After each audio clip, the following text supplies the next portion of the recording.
Okay, so a while back I was asked a question about, I believe the way it was worded was, how do you make the dog not lose their mind when a guest comes over?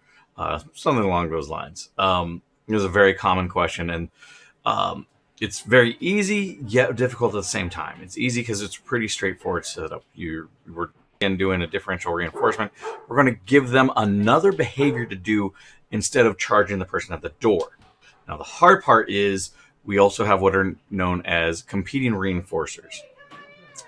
So the dogs usually go crazy about the person at the door because, well, now people are understanding now that we're stuck at home a little bit more. It's exciting when people come over. Sometimes it's because they want to say hi to that person really, really bad, or they at least want to do something, some form of greeting, and get that out of the way. Um, the other thing though is we need to come or sorry that's the reinforcer that's basically making this behavior so problematic for a lot of people. It's high energy, they really want to get that done, so you need to also up your game with reinforcers in the other direction.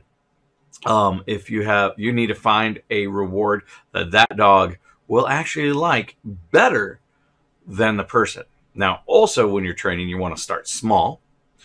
These behaviors you want to start small and then go big. So what that means is make it a predictable situation. Like I usually trigger it to either somebody knocking or a ding dong. And then we run through the process of getting them to sit and stay and instead of charging the door. So that's the differential reinforcement. The old behavior is charging the door. New behavior is sitting and staying at a spot. And I always pick the same spot to make it as concise as possible. And you try to trigger the doorbell or the knocking cue for the dog to go do that. That is the ultimate goal, and the more you work at it, the more that's a possibility. But at the very least, when they hear it, you're going to ask and go through the same motions. You got to be predictable.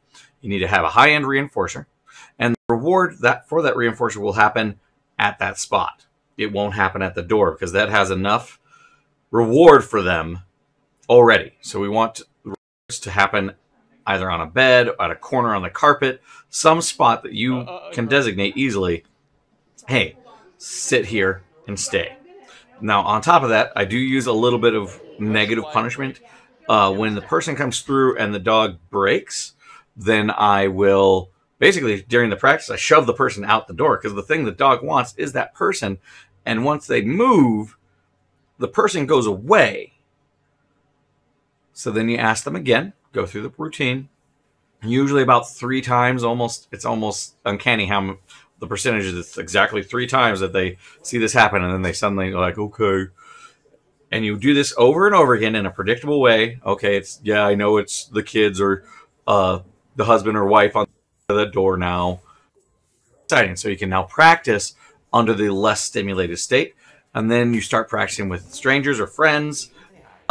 Coming over in less predictable ways, and then you just try to practice as much as you can every time there's even a um like a delivery person at the door.